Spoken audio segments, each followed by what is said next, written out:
L'humidité peut entraîner de graves dégâts sur les matériaux de construction, le confort et la santé, et doit donc être traitée le plus efficacement possible. Mais pour apporter une solution efficace, il faut trouver la cause. Bij het uitvoeren van een vochtdiagnose in een gebouw beginnen we eerst met visuele constataties, kijken naar zichtbare schade en onzichtbare schade, ruiken zelfs, achter afwerkingen bijvoorbeeld. En die verbind je dan aan de manier hoe het gebouw is opgebouwd. Une conversation avec les résidents, le propriétaire ou la personne responsable de l'entretien peut également apporter beaucoup d'informations. Je formuleert dan een aantal hypotheses. En afhankelijk van het geval ga je dan inderdaad een en ander kwantificeren aan de hand van niet-destructieve metingen. Je meet bijvoorbeeld de ernst van het probleem, je kijkt hoe vaak het voorkomt. En afhankelijk van het geval doe je dan ook destructieve metingen om alles nog wat meer preciezer in kaart te brengen.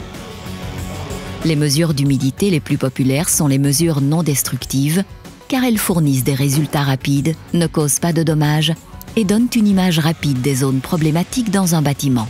Afin de connaître avec précision la teneur en humidité dans la maçonnerie, des tests destructifs sont indispensables, si autorisés. Deux méthodes sont utilisées aussi bien sur site qu'en laboratoire.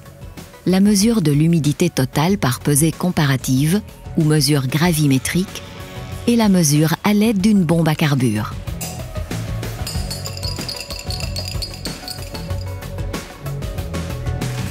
Dans les deux cas, un prélèvement d'échantillons de 5 à 20 grammes par forage lent ou burinage est nécessaire.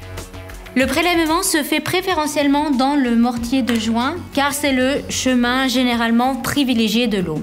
Si on fait un forage dans le mortier de joint, il faut qu'il soit lent afin d'éviter la surchauffe qui pourrait générer l'évaporation de l'eau contenue dans le mortier. Si on prend des échantillons à différentes hauteurs et profondeurs, on peut mesurer la distribution de l'humidité dans la maçonnerie.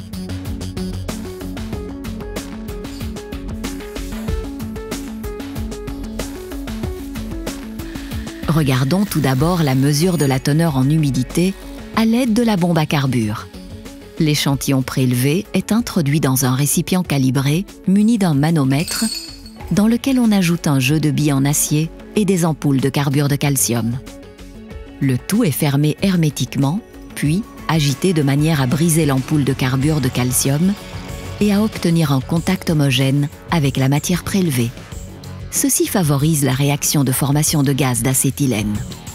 Les molécules d'eau qui sont contenues dans l'échantillon vont réagir avec le carbure de calcium et vont créer un gaz. Et ce gaz va générer une pression qu'on va mesurer grâce au manomètre.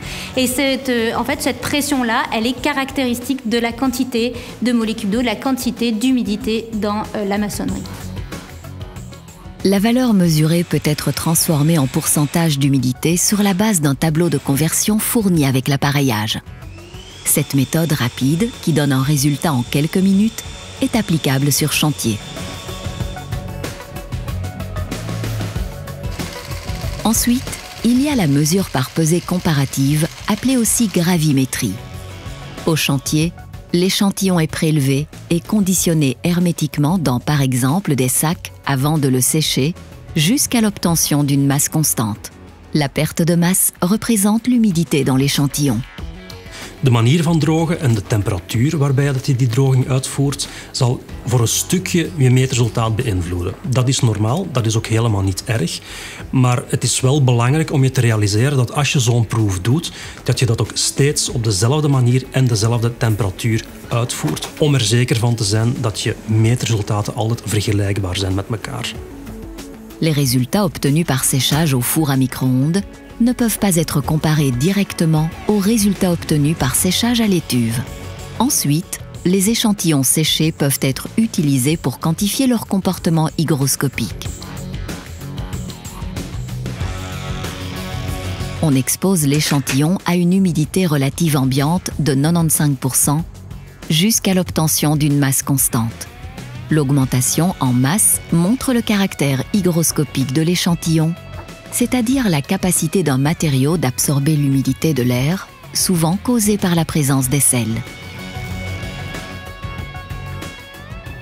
De conclusie is, als je een snelle vochtmeting op werf wil doen en dus ook met een snel resultaat, ja, dan kies je voor een carbide-meting. Heb je wat meer geduld, heb je wat meer tijd, wil je een iets preciezer resultaat en wil je bovendien ook nog een idee krijgen van de hygroscopisiteit van je staal, wat bijvoorbeeld bij zoutbelast metselwerk het geval is, dan kies je voor een methode met de vergelijkende weging. Pour en savoir plus, regardez nos autres vidéos et consultez nos documents de référence sur buildwise.be.